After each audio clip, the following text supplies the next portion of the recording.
Today we are moving into adding and subtracting polynomials, and there's really two ways that we can add and subtract them. One way is to do it horizontally from left to right. The second way is to do it vertically from top to bottom. My preferred way is probably the vertical way. The reason why is it allows me to separate my degrees of terms because I can only add together the same degree of terms. So when I have this problem, negative 4z cubed plus 6z minus 8, and I'm going to add to that the expression z squared minus 3z plus 5. The key for me is I can only add common degrees of terms. So when I take a look at this degree of term here, I can see that's a degree of 3. Then I can see a degree of 1, and I can see a degree of 0, because constants are always just 0 degrees.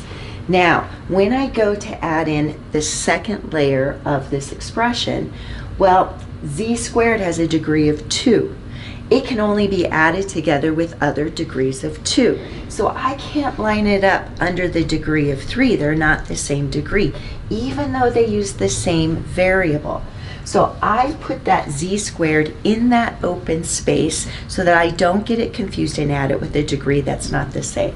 Now this minus 3z, that has a degree of 1, so I'm going to put it under the other degree of 1. Plus 5 has a degree of 0. So now I'm ready to add.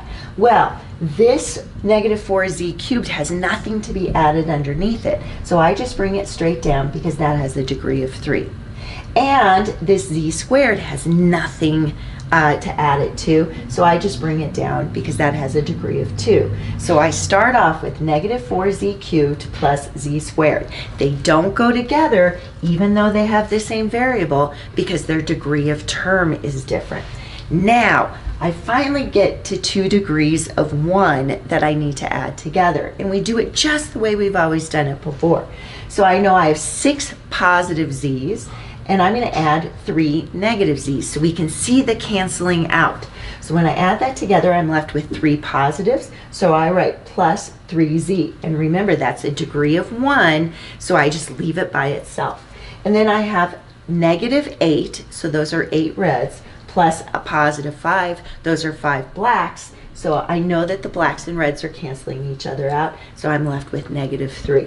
Now remember, we always write our final answers going from largest degree of term down to smallest degree of term. So I always recheck that just to make sure that I've combined everything that I needed to and that I have it from largest down to smallest. Now, the same concept could be applied horizontally. When we do horizontal, it's really crucial that you bring down those degrees of terms so that you can look at them. So I can see that I only have a single degree of 3, therefore I just bring it down. I have a single degree of 2, so I bring that down. But the second I see these 2 1s there, I know I have to combine those degrees. And so I'm going to combine the 6z plus the negative 3z, and I get a positive 3z. And then I see these 2 common degrees of terms, so I also know I have to combine those, and when I combine those, I get negative 3. Now notice the answers are the same because it's the same problem. It's just the method that you use. So you get to choose the method that you like the best. I'm just a very visual person, and so I prefer this method because I like to see those gaps with that. Now the same concept of rules, the concept applies to subtraction as well.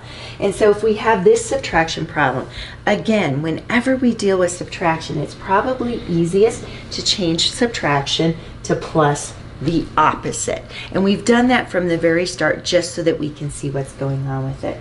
So when we do that, again, I'm going to look at those degrees of terms.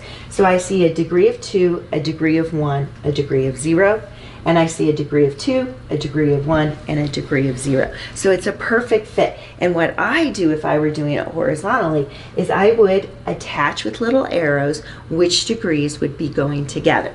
So now I look at this and I see I have a positive d squared plus a negative 3d squared. And I'm going to pull that together and I get a negative 2d squared. And I can see I have a positive 5d plus a negative d, so I'm going to pull those together and that negative d cancels out, and so I get plus 4d. And then I have a positive 2 plus a -2, and we can see that those are going to cancel out to 0. So in the end, my final expression would be -2d squared plus 4d. So that changing that subtraction to plus the opposite is kind of the key to getting those integer signs correct. Now, we could do that also if we did it vertically.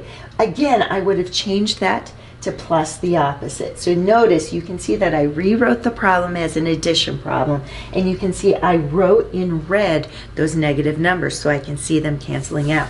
And you can see that all my degrees are perfectly lined up. So here's my degree of 2, my degree of 1, my degree of 0. And now all I have to do is add those together. So the key is always adding the same degree. Lots of kids, their big mistake is they just see these variables are the same, so they try to pull them together. Don't do that. You can only pull together the same degree of terms. So good luck today. I know you can do well. Think of degrees of terms.